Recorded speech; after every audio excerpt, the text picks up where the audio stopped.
Adventist World Radio. Lay feon'ny fanantenana. Izay manakoaniwa ny radio maneran-tany. Lay feon'ny fanantenana nitondra tokiazava. Indray maraina taona maro lasa zay tao amin'ny tanàna iray tany Arizona dia nandehandeha nandroso sy niverina teo amin'ny efitrano fampianarana ity mpampianatra iray. Raha mbola nanomana ny lesony ny ankizy. Tsy kiariny fa nanoratra zavatra teo amin'ny pejy iray tamin'ny boky tantara i Henri. Zazalahy kely mavitribitrika sady manana faniriana ambony. Tsy naharitra tsy fampianatra ka nandeha nanatona ny W nisy any Henri dia sady nandalo ihany no nangala-pijery tany amin'ilay boky. Tsy nino ny zavatra hitany izy. Ahoana no ananan'ity zaza 10 taona ity hevitra toy izao? Dia nandalo fanondroany teo amin'ny Henri indray izy mba hijery tsara. Nisokatra ilay boky ary toy izao no hitany teo. Henri, solombavam-bahoaka avy any Arizona. Tsy nampozy ny anana hevitra toy izany i Henri. Ahoana no ahafahan'ity mpianatra mbola kely ity no saintsaina sahady fa indray androany dia ho tonga solombavam-bahoaka izy. Fikasaran-jazakely izany, tanjona napetraka ny zaza 10 taona, mbola lavitra sady sarotra ny lalana. Betsaka ny asa mety atao, mety kapa hazo, mpiambina sovaly, mpitaonentana, mpitantsoratra, sy ny sisa sy ny sisa. Nafinatra fanapakevitra ny raisiny na dia mbola zaza azy izy. Azonao atao ihany koa ny manatratra tanjona tsara eo amin'ny fiainanao. Tsy mbola tara ankehitriny, azonao atao ny manomboka izany. Manamafy izany eo amin'ny mpitoriteny 12 ny 9 izay mampahery antsika sady ahatonga antsika saintsaina sahady ny ho avy. Toriteny 12 ny 9. Ary tsarovo ny mpanao anao amin'ny andro fahatanoranao dia ny tsy mbola tonga ny andro mahory ary tsy mbola miatra ny taona izay anaovanao hoe tsy sitrako izao. Ny Baiboly hanisan'andro mofonaina raisoao ampofazamalaina fatomotrany andro izao.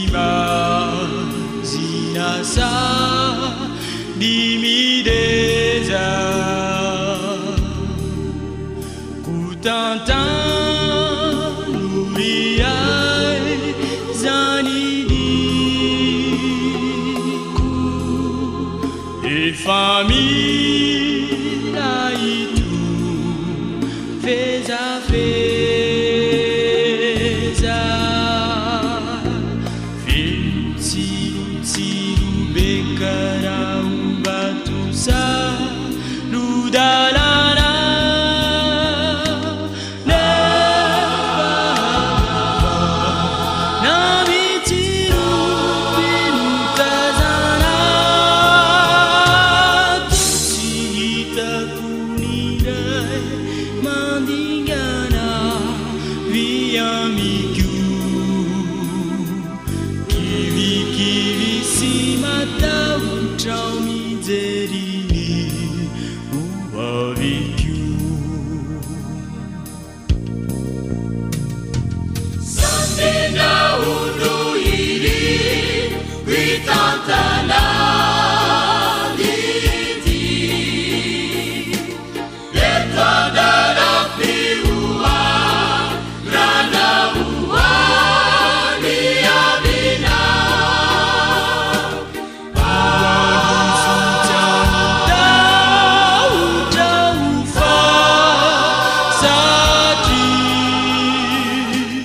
bibidi zay liandra indry miandry kiondalana iereny efa vizanave ity zandry mitalao aminao ombieny ery tsy mitovy milo mifanena ry fantatra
Kahilu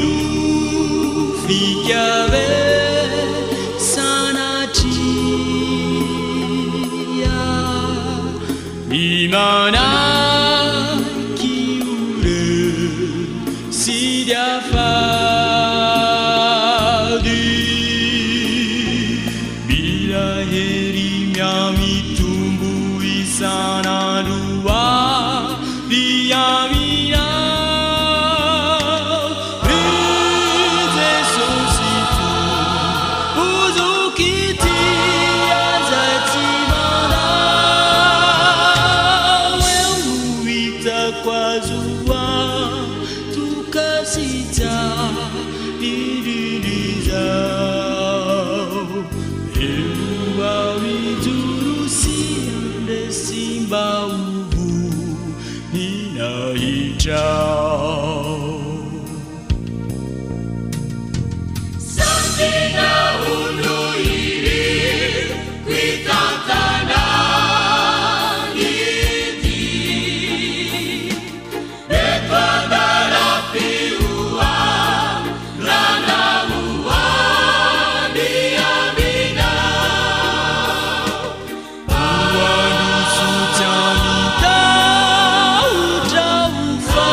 sakafo mahasoa mahasalama mahavelona atolotry ny feon'ny fanantenana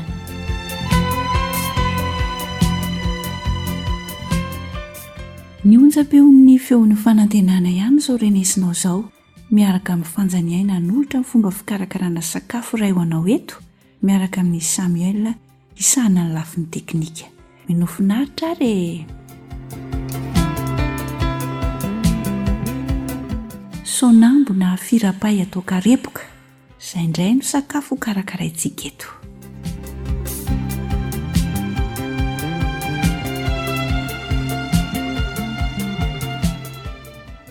reto avy ary ny zavatra ampiasaina amin'ity sakafo ity: sonambo anankiroa, atody anankiroa, ronono 4 sotro. Dia mila ihany koa isika lafarinina eo amin'ny 2 sotro eo, sira arak'izay ilaina, dipoavatra dia menaka fanendasana arak'izay ilaina. Averina indray izany ny zavatra ilaina: sonambo anankiroa, atody anankiroa, ronono 4 sotro, lafarinina 2 sotro, menaka fanendasana arak'izay ilaina, toy izany ihany koa ny sira, dia mila dipoavatra kely isika.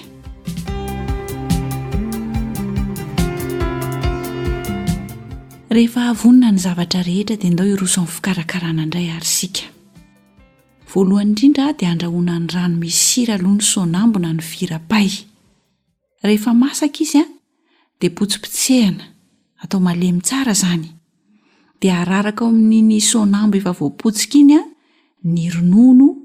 sy ny tamenaka atody. Ny tamenaka atody ihany no atao ao fa tsy ny tamenany sy ny tapotsiny akory, ny tamenany ihany. Dia asiana sira sy dipoavatra. Rehefa voakarakara ireo dia alaitsika amin'izay ilay tapotsina atody, dia kapohana mba hisavovona tsara toy ireny oram-panaly ireny izany. Dia ampifangaroana moramora amin'izay ilay tapotsina atody sy ny sonambo efa voapotsika niaraka tamin'ny ronono sy ny tamenaka atody. Rehefa vita izay dia volavolaintsika madinika boribory ny sonambo, dia afanaina ny menaka, dia akodidy eo anatin'ny lafarinina ilay sonambo efa vita ohatran'ny hena baolina iny izany, dia endasina. Ka rehefa hitanao fa lasa menamena volo izy dia esory ala teo amin'izay, aroso mafana, atao laoka.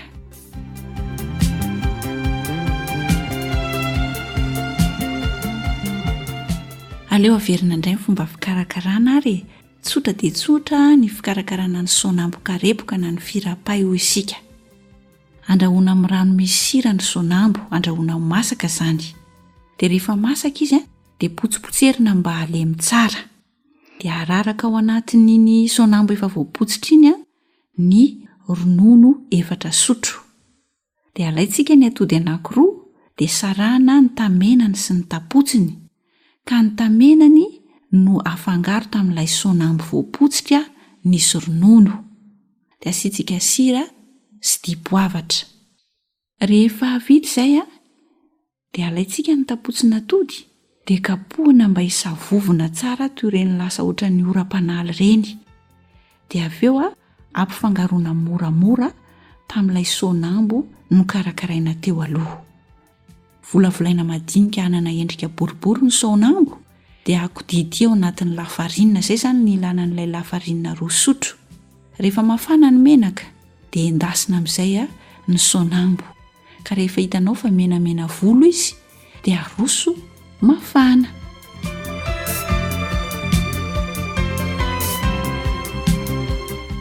Dia mahazotoa ary homana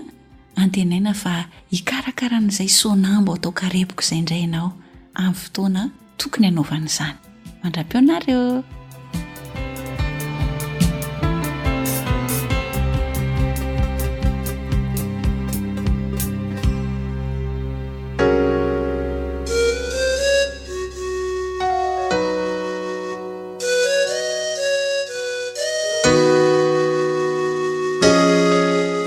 Pira Ambatomanga. Eo ampelata nanatoko no apetrako izay ny fiainako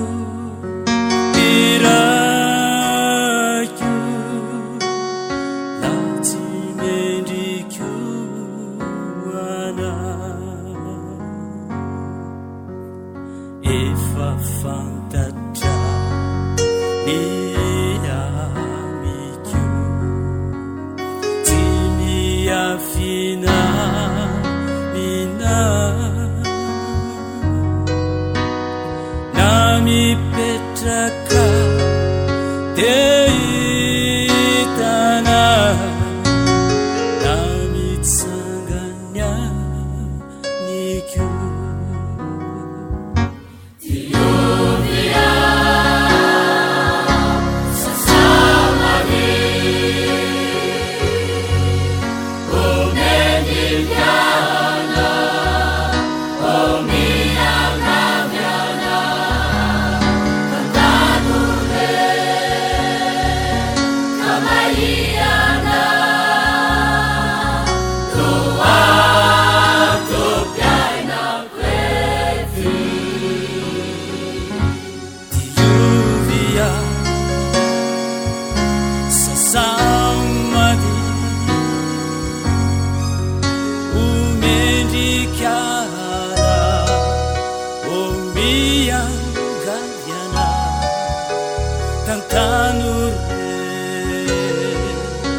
You are listening to Adventist World Radio, the voice of hope.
WR manolotra ho anao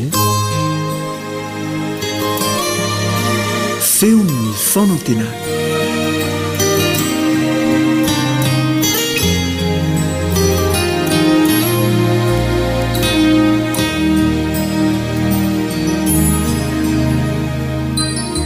manasanao hiara-mianatra ny tenin'Andriamanitra aminao namanao kalebandretsikivy.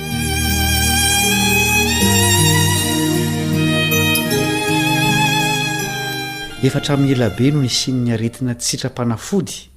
teto amin'ity planeta misy antsika ity. Tsy dia hoe tsy misy fanantenana intsony akory reny aretiny ireny satria misy tokoa marary sitrana amin'ny fomba mahagaga tahaka ny vehivavy iray voatantara ao amin'ny Baiboly. Mikasika ny fitafian'i Jesosy fotsiny ity vehivavy narary ity dia sitrana. Andeha akalesona avy amin'ny fihetsika nataony isika fa hivavaka isika alohan'izany. Rainay izay ny an-danitro dia rainay ny anaranao satria nanome mpamonjy sy mpanasitrana ianao dia Jesosy Kristy. Andalina ny amin'ny nanasitrana ny vehivavy efa tsy sitrapanafody izahay koa ampafantaro anay avy amin'izany tantara izany izay tokony ataonay satria te ho sitrana koa izahay. Amin'ny anaran'i Jesosy, amen. Tsy fanoharana tsy akory ty zava-niseho resantsika ity fa tena tantara marina. Vehivavy narary efa 10 taona mahery tsy sitrapanafody fa vao mainka koa aza narary. Samy tantara azy ny evanjelista 3 lahy dia Matthieu, Marka ary Luka. Andeovaka itsika ny fitantaran'ny Marka. Marka 5 andeny faraka amin'ny 20 ka hatramin'ny 430. Ary rehefa nitantsambo-kely indray Jesosy ka tonga teny ampita dia nisy vahoaka betsaka tafangona teo aminy ary teo amoron-dranomasina izy. Dia avy ny anankiray tamin'ny mpanapaka ny sinagoga, Jairo no anarany. Ary rehefa nahitany Jesosy izy dia niankoka teo amin'ny tongony ka niangafatratra taminy hoe marary fo faty ny zanako vavy kely, andeha re mametraha ny tananao aminy mba ho sitrana izy ka ho velona. Dia nandeha niaraka taminy izy ary nisy vahoaka betsaka nanaraka azy ka nifanety taminy. ary nisy vehivavy anankiray izay efa naharary 12 taona sady efa niaritra zavatra be tamin'ny mpanao fanafody maro ka nandaniny fananany rehetra nefa tsy nety sitrana fa vao mainka nianaharary kokoa aza koa rehefa nandriny amin'i Jesosy izy dia nakeo ivoany namaky ny vahoaka ary nanindry ny lambany fa hoy izy na dia ny fitafiany ihany aza ny voatendriko dia ho sitrana ary niaraka tamin'izay dia ritra ny loharanina retiny ka tsarony tao amin'ny tenany fa sitrana izy ary niaraka tamin'izay dia fantatr' Jesosy fa nisy hery ny ala taminy dia niodina teo voan'ny vahoaka izy ka nanao hoe iza zany nanindry ny lambako zany fa hoy ny mpianany taminy hitanao zao vahoaka mifanity aminao zao ka hoy ianao va iza no nanindry ahy ary nijery manodidina izy izahany vehivavy izay fa nanao izany fa raiky tahotra sady torakovotra raha vehivavy satria fantany izay natao taminy ka dia nankeo aminy izy ka niankohoka teo anatrehany ary nanambara taminy marina rehetra ary hoy izy taminy anaka ny finoanao no nahasitrana anao mandehana soamantsara ary sitrana amin'ny aretinao misy fahasamihafana kely amin'ny fitantaran'ny Matio sy Lioka ny any Marka milaza tsotra fotsiny izy roalahy fa misy vehivavy narary 12 taona nikasika ny fitafian'i Jesosy hoy ny Matio 7:20 ary indro nisy vehivavy anankiray izay efa narary 12 taona nankeo ivoany ka nanindry ny somotra avy avin-dambany milaza antsiprian-javatra tsy notantarain'izy roalahy Marka milaza ny amin'ny vahoaka ny fanety sy ny tangorona tamin'i Jesosy izy ao amin'ny 420 hoy izy ary nisy vahoaka betsaka nanaraka azy ka ny fanety taminy azo alaina sary an-tsaina fa tsy olona 3 sy 4 akory zany fa mety ho ampolony maro sakanao an'ity vehivavy naharary tsy sitrapanafody ity izany toe-javatra zany sady vehivavy izy no marary ary azo heverina fa anisan'ny olon-tsotra ihany ambonin'izany dia voadidina vahoaka Jesosy azo antoka fa mba naniriny eo nataon'i Jesosy izy sy mba hositraniny amin'ny fomba ara-dalàna no ireo sakanareo nefa dia ity vehivavy mahery fo ity no namorona ny fanasitranana azy rehefa avy namaky ny vahoaka izy dia notendreny ny lamban'i Jesosy 7:20 sy 7:20 vokatra izany dia sitrana tanteraka izy amin'ny ankapobeny dia ny mpitsabo no mikasika ny marary ary izany koa ny fanaon'i Jesosy nefa eto dia ilay marary indray no nikasika ny mpitsabo mila herim-po sy fahasahiana ny famonjena tsy ny lamban'i Jesosy izay zavaboary akory no manana hery manasitrana fa ny finoana nanan'ilay marary no nahatonga azy ho sitrana ny asa zany finoana zany satria na dia marary azy izy dia mbola nahavita namaky ny vahoaka ary nikasika ny lamban'i Jesosy ny onona tamin'ny fikasiana ny lamba tamin'ny finoana izy satria ny fanety loatra ny olona nositran'i Jesosy noho ny finoana ity marary ity fa tsy hoe nositran'ny lamban'i Jesosy raha ny lamba mantsy no manasitrana dia afaka manasitrana sy azahoana fitahiana ny zavatra hafa momban'i Jesosy toy izay heverin'ny olona sasany hoe lambany finosany na ampahany tamin'ny azo fijaliany sy ny sisa Jesosy rery ihany ny mpanasitrana sy mpamonjy fa zavaboary ny sisa rehetra tranga manokana ny an'ity vehivavy ity ka tsy azo hanorenana fotom-ponoana marary ve ianao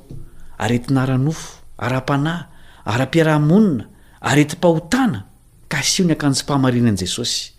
izy mihitsy ny dikan'izany manatona azy mivantana fa tsy misy vahoaka mifanety eo aminy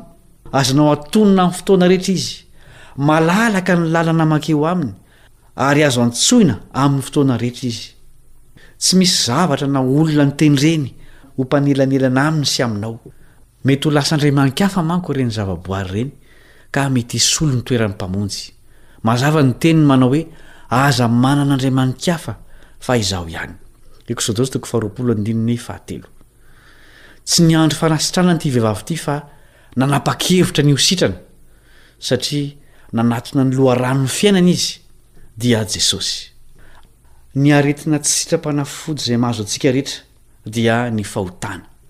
soa ihany fa manana ny fanafodin'izany Jesosy izay mifona ho antsika any an-danitra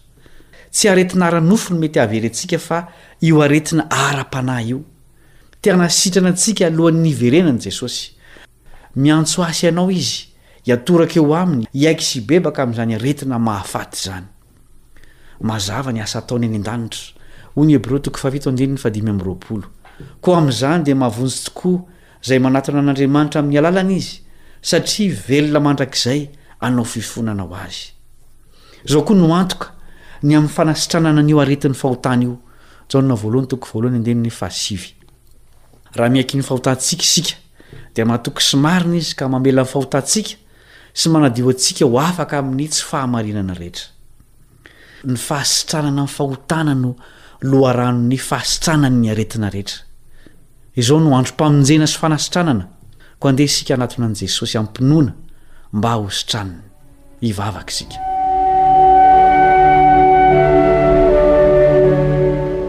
Jesosy io ampio izahay ahita fa tena marary ny fahotana ka mila fanasitranana omeo finoana matanjaka mankeo aminao izahay mba handray ny fanasitrananao tonga ava Jesosy io anasitrana sy hamonjy ity tany marary ity amin'ny anaranao no angatahanay izany vavaka izany amen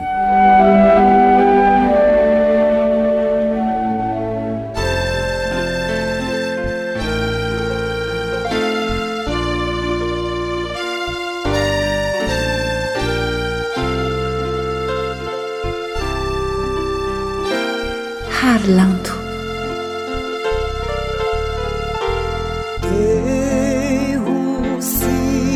Sitrana veiana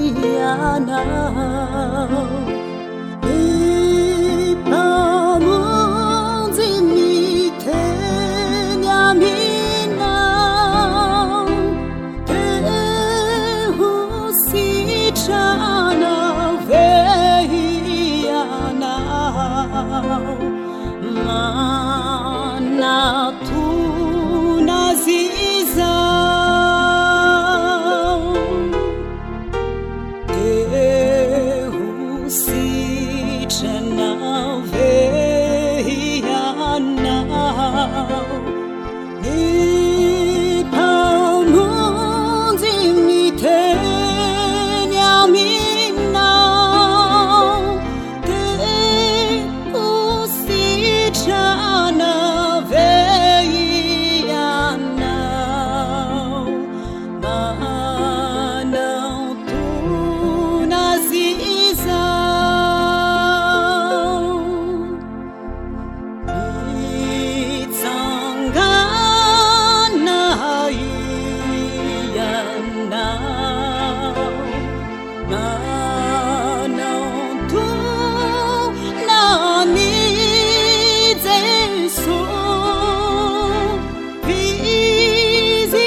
zay lay onjany fanantinana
iza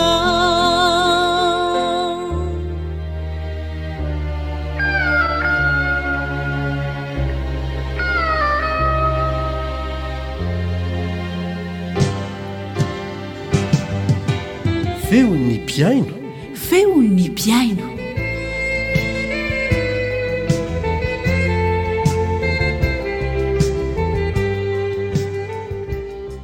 fifaliana ho an'ny onjam-peon'ny feon'ny fanantenana trany ny miaraka aminao izay feokira famantaran'izay no anasana ianao anaraka fijoroana vavolombelona iray ataon'ny pasteur Razafy Mahazo Daniel ampatsiahantsika sy anambara amintsika ny herin'io Andriamanitra be fitiavana any an-danitra io izay mifesy sy tompon'ny fahefana rehetra any an-danitra sy ety an-tany Andriamanitra mpanjaka sy be voninahitra nefa mpamonjy sy mpanafaka ary be famindrampo ihany koa manasanao ary anaraka ny fijoroana vavolombelona teo amin'ny micro-any namana Rila Pasteur Razafy Mahazo Daniel miandraikitra ny distrikany Ambombeandroy amin'ity distrikany Ambombeandroy ity moa zany efa misy fiangonana 7 amin'izao ny ndraiketako ary ny fahasivy io bony sokafana ho tantaraina amintsika zao ny zavatra nitrangatany tondra tanora tany zany ny tenako sy ny chef telo efatra zany zay ndraikitra ny tanora tamin'ny toerana io le toerana zany Emaroalo Poty 20 kilometatra miala veto Ambombeandroy dia nisy toe-javatra zany izay tamin'ny voalohany azo atao nampatahotra satria rehefa nresaka amin'ny tovovavy anankiray 20 taona ny tenako dia hoy izy tamiko hoe be devolo be aho pasteur dia lina za hoe devolo ninona koa zany ny olona rehetra samy iasany devolany ny anahy ho zafahafa kahafafa manao akory isaky ny bevoka zany izy tsy tian'le devolo zany toe-jazy dia ny zava-misy zany dia zao zaho izy mitady pasteur zay vavaka ho ahy dia hoy izy tamin'ny hoe vonona veanao ivavahana any aminareo andro alahady tamin'izay fotoan'izay alahady fahaefatra ambin'ny folo ny volana aogositra dia nitolakandro ny tamin'ny roa sasany mitondra tanora anankiroa roa vavy miaraka tamiko satria mandeha tsy telotelo zay tany zany dia rehefa tonga tao nanotaniko ndeha mandeha le tovavy dia izy io ve isaky ny inona ny mihetsika hoy izy rehefa teseho izy miseho ka natomboka anay tamin'ny hira fiderana amin'ny firana ny fotoana dia rehefa nanomboka ny hira zahay nihetsiketsika le devoly ao aminy zany hoe ho anahy efa tany amin'ny faritry ny mahajanga salamitromba reny izy rehefa iseho zany nihetsiketsika le tovavy dia natao amin'izay ny vavaka mandohalika rehefa nikipy zahay avy dia torana zany lay tovavy dia izy torana io dia nitsipatsipaka mivadibadika eraky ny trano dia voatery ny tenako sy ny tanora vavy anankiray nitazona azy zaho tanana anankiroa le tovavy ziany araka amiko ny tanany tongony anankiroa dia sady mivavaka zay no mihira zao nefa rehefa tao ny hira dia mijanona kely izy dia rehefa navela amin'izay ny tanany petraka zany le tovavy ka izy io nataony zany ny fomba hahatongahay ho variana zany avy dia kendainy le vozoko isaky ny vozoko mihitsy moa zany fa noho ny fiasan'ny Jesosy dia ty akanjo ty ny azo dia rehefa nanao iny izy dia norotarotany manontolo ny akanjo lezia fotsy tamin'izay fotoan'izay dia zao zaho mamatoky an'i Jesosy na dia natahotra ihany tamin'ny voalohany sady mivavaka zahay no mihira rehefa tao ny vavaka dia ny zavatra nitranga dia zao tony ndray koa izy avelanay ny hira avela ny vavaka votsy ny tanany dia mipetraka izy dia rehefa mipetraka izy dia mifanatrika zahay roa le vehivavy misy devolo dia rehefa mifanatrika zahay zaho tsy nahalala koa amin'io kay zany zaho ihany no tia novonoina avy dia kenday ny tendako dia samoriny amin'ny akanjo rovity ny akanjo tamin'izay fotoan'izay zany ny akanjoko ray manontolo le akanjo fotsiny zy ambony iny dia rovotra manontolo anatiny adiny ray zahay amin'ny roa sasany tamin'ny telo sasany ny ady amin'ny teo tony izy dia rehefa tony izy dia niteny zaho moa tamin'ny olona hoe andeha hisolo akanjo aho asako ny fianakaviany zany dia vory daholo ny fianakaviany feno trano ka io fianakaviany io tsy sahy mikasikazy sy isaky miseho zavatra eo aminy satria zay foana ny ataony ka tamin'ity ndray mandeha ty zany moa zany satria zaho nangataka vavaka tamin'Andriamanitra dia zao zavatra misy zany dia nisolo akanjo zany zaho dia efa rovotra le teo dia nitondra tanora dia rehefa avy eo nivavaka zay tany zany de rehefa tonga tao ndray mandeha zany natao ndray ny fotoam-pivavahana firy ny tanora niaraka tamin'ny pastora tao fanroany tanora lahy efatry niaraka tamiko miaraka am'le tovavy anankiray fa niaraka amiko zany hoe roa moa izy tamin'ny voalohany fa kely le anankiray explo natahotra izy de tsy nandeha niverina tany tsony le ankizy de rehefa tonga tany fanroany zahay atao ndray ny hira de mitovy tamin'ny voalohany zany le zavatra misy avy de torana aloha izy rehefa idiran'le devoly de izy torana iny vadibadika irany trano tamin'ny voalohany roa ihany zahay nitazona azy za mitanany tanany le tovavy mitanany tongony nahatazona tamin'ity ndray mandeha ty nefa le tanora efa daha nentiko reo tsy nahatazona azy tsony satria miola tena miola araka zay atao izy fa nisorako an'Andriamanitra rehefa mivavaka amin'Andriamanitra mangataka ny herin'i Jesosy zaho rery ihany mahatazona ny tanany de rehefa tsapako ndray le izy hoe mila ipetraka de avelako mipetraka de zaho amin'io zany matoko tsy matoko tena satria efa nifeoziny zaho ndroa tamin'ny voalohany de hanao ihany koa ve ty fa memo ny olona maty anao ndrano pasteur zary ho avy an'io de mihoatrotra zay zany izy de vantany nanao iny de kendainy zao de zay ihany de nisy fanafody amin'ny tendany tapahana ihany tsy le fanafody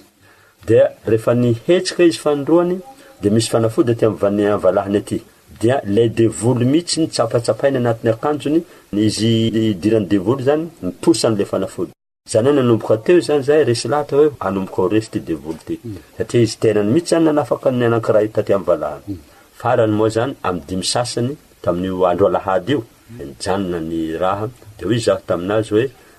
hody zahay de raha mihetsika moa antsoy zahay sako ny vadiny fa izy zany manambady nody moa zahay tamin'ny alina kay rehefa alina ny andro tokotokony amin'ny 7 alina de zao nataon'le devoly tamin'le tovavy nataonao aiza le fanafody izy nentin'olona asan'le tovavy olona izy tsy fantatro fa nentiny ihany le fanafody de nentinay tokoa le fanafody de rehefa aveo tsy navelany natory le tovavy fa raha tsy ambaranao zay tsy etotsika andro atanareo resy anga zahay izy izahay no izy tsy mety ho resy mihitsy de nanontany le tovavy mino ny olona nitondra fanafody io ve anao izy mino hanaraka azy ve anao hanaraka aho le tovavy iaraka am'zareo ivavaka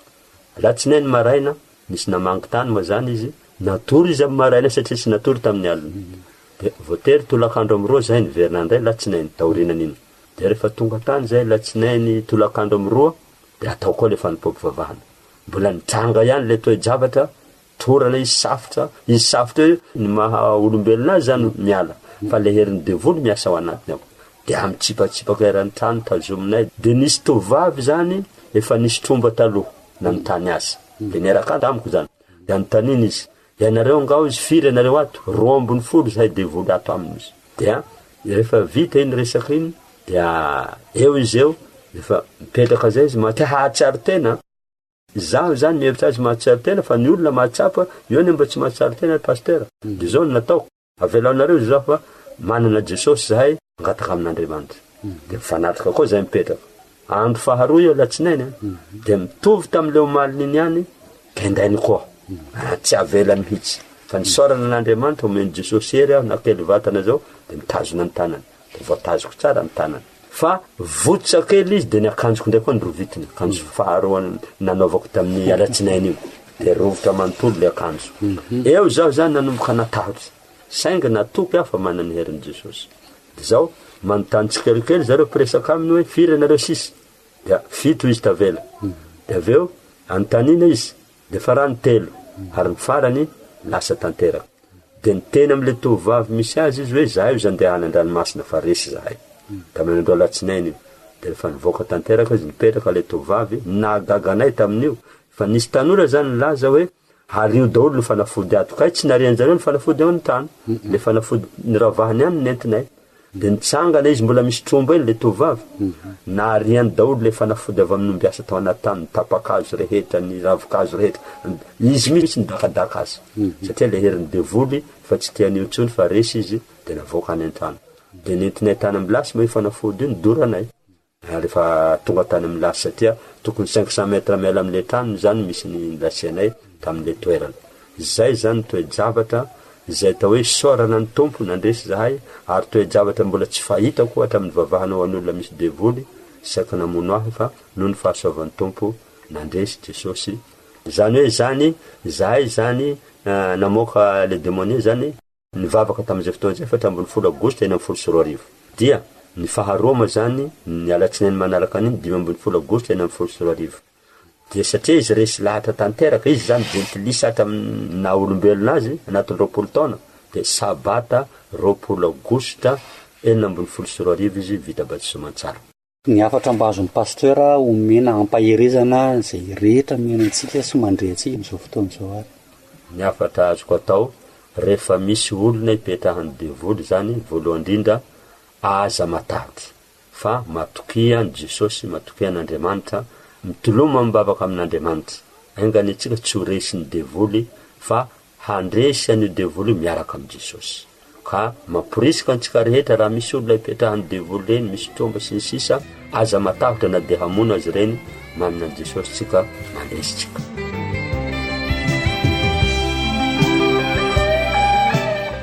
Dia isoranay ianao pasteur Razafy Mahazo Daniel nitondra izany fijoroana vavolombelona izany ho an'ny mpiaino antsika.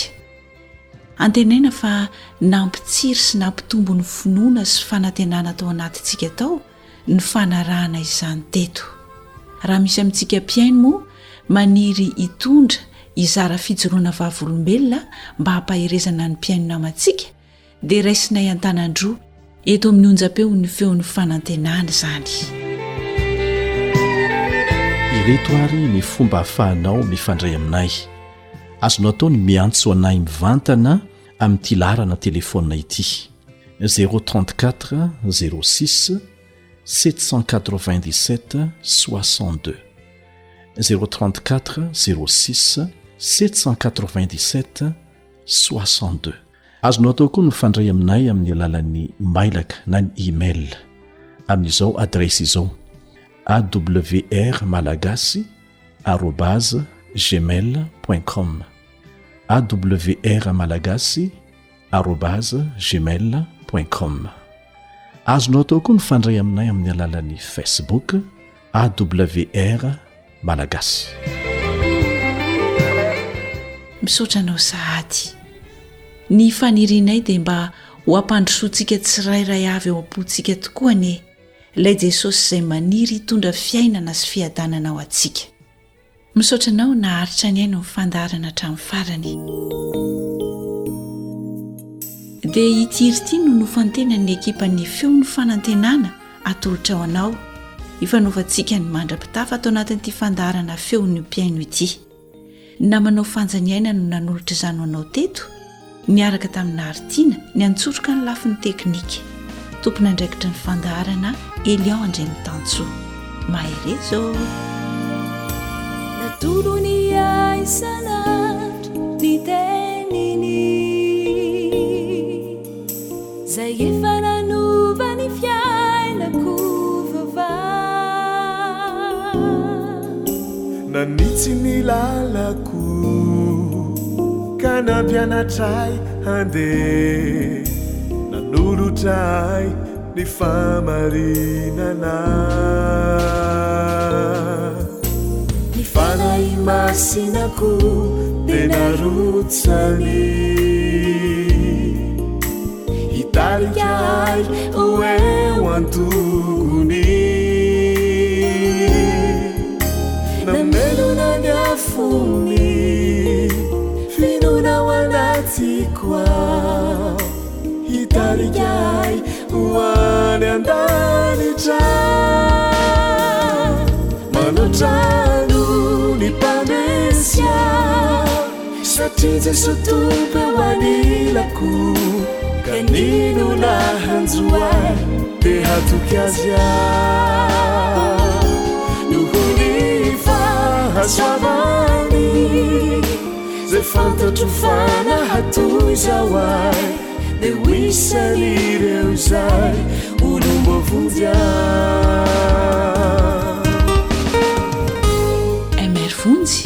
sy Domoy.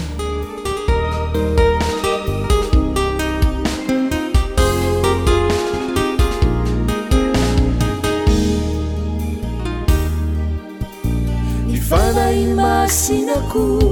dia narotsany hitarikay ho eo antongony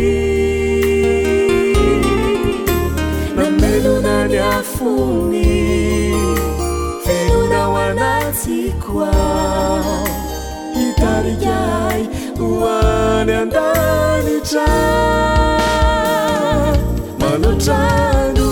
ny mpanesya satria Jesosy tompo eo anilako kanino nahanjoay de hatoky azy noho ny fahasoavany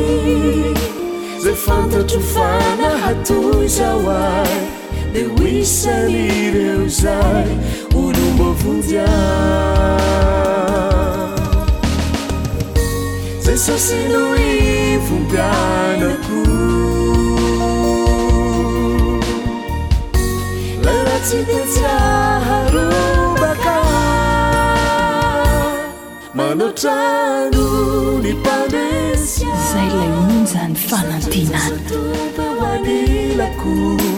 kanino nahanjoay de hatoky azy noho ny fahasoavany zay fantatro fanahatoy zao ay de hoisan'ireo zay olombovonjy de hoisan'ireo zay olombovonjy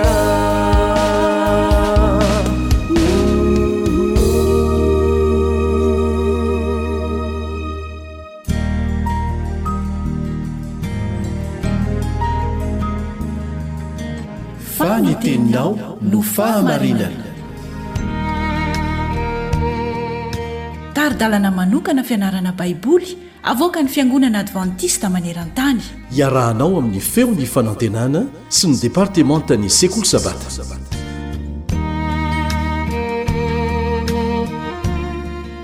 falitafoana aminao izay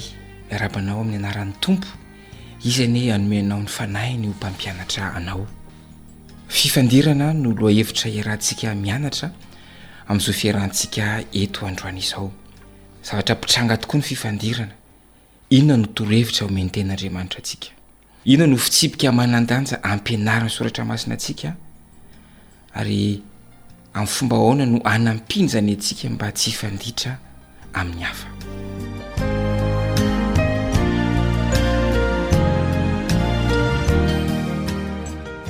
andiovaka itsika izay voalazany Matthieu 7 dia ny andinin'ny 15 Matthieu 7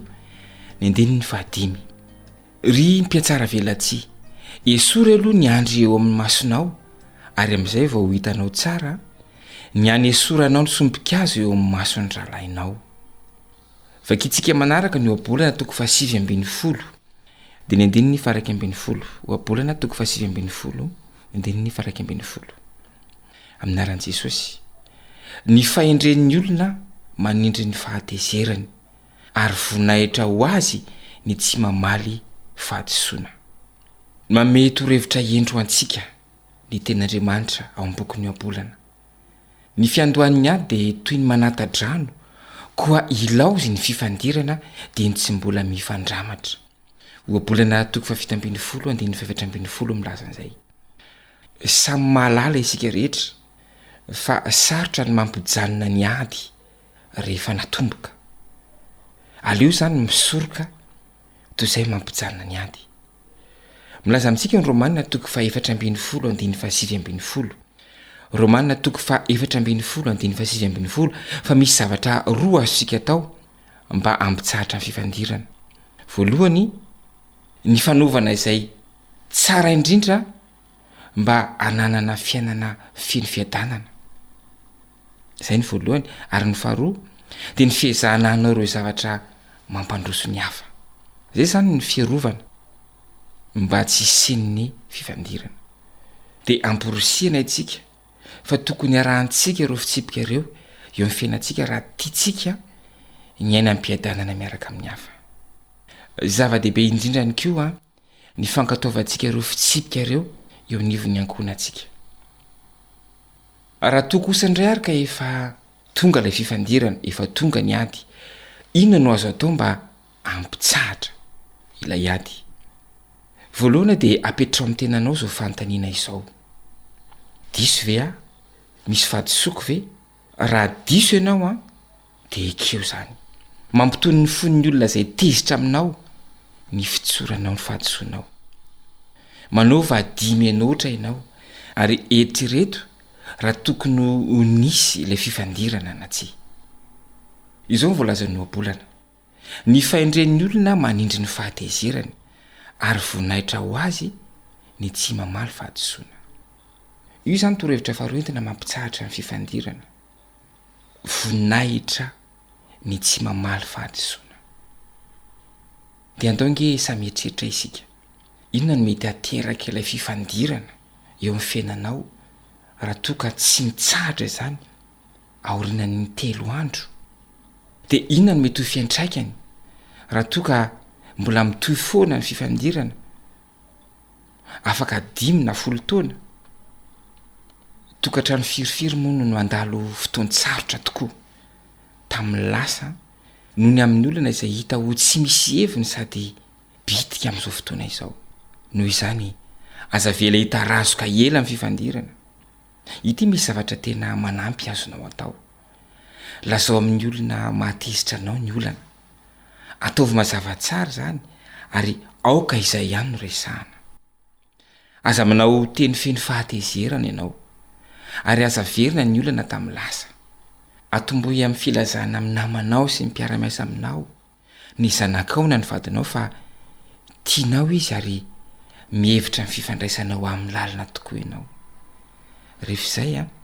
dia azonao atomboka ny resaka mikasika ilay olana. Aoka hitandrina ka tsy hampiasa ny teny hoe kanefa izay mamafa ny zavatra tsara rehetra voalazanao teo aloha. Lazao ny fihetseponao ary enoy avy eo izay lazain'ny hafa. Maka fotoana isainana izay voalazany. Rehefa vita izay dia samy hovonina ny haman'ny olana amin'ny fomba tsara indrindra ho an'ny rehetra ianareo. Ndengitsika aka ohatra ny fanome fotoana tamin'ny rohatra idada sy neny teo amin'ny Brown commune.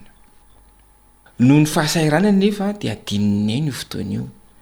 ary tsy tsarony mihitsy raha tsy efa niantso data tamin'ny roa sasany.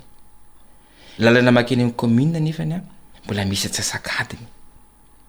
Tezitra data satria efa najano ny programa ny hafa mba hamonjena io fotoana io. Inona ny tokony hitranga? Ataon'ny andany 5 kilany ahoana ny soroana ny fifandirana. Voalohany izao no lazainy dada. Efa najanoko avokoa ny programako hafa rehetra. Tsy tonga ianao fa adininao ny fotoanantsika. Tena sorena satria nanantenanao ho tonga. Raha mijanona treo ny tenin'ny dada dia azo antoka fa iaka avetrany eny ary hanao hoe azafady fa diso aho. Tena hadiniko tokoa ny fotoanantsika. Ohatra anankiray ihany izay fa marobe ny hitantsika amin'ny fiainantsika. Dia nio dia ho hitanao fa toy ny tsy nisy heviny akory ny fifandirana tamin'ny lasa. Tsapanao ve fa osa sy malemy ianao teo anatrehany zavatra ireny? Azaki fa hoy ny tompo hoe ampoanao ny fahasoavako. Efa navela ny eloko tamin'ny lasa ary efa mampahery anao izy. Hivavaka isika. Rainay izy any an-danitra misaotra noho ny teninao, misaotra noho ny anatrao. Mangataka aminao zahay. Mamela ny elokay ary ovay ny fonay omeo ny fahalemem-panahy izay anananao zahay. Dia misaotra anao mamaly izany vavaka asandratra izany amin'ny anaran'i Jesosy. Amen.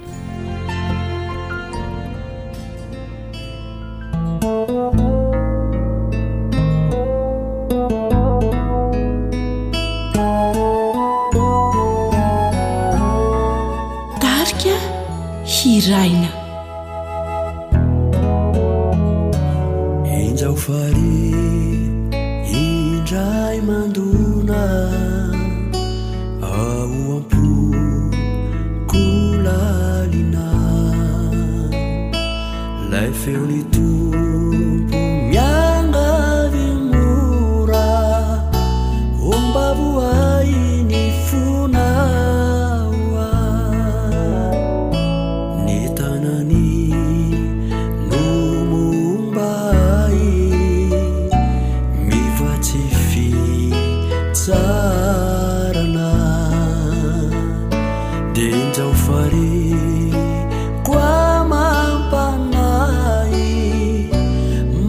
no ainy fiada zay lay onjany fanantenana ny angatakandro indray tsy lakio fa mamiay ny anilana itiny foko favoakio o mandosoka manjaka iza ny angatakandro indray tsy lakio fa mamiay ny anilana itiny foko favoakio o mandosoka manjaka iza itiny foko favoakio o mandosoka manjaka iza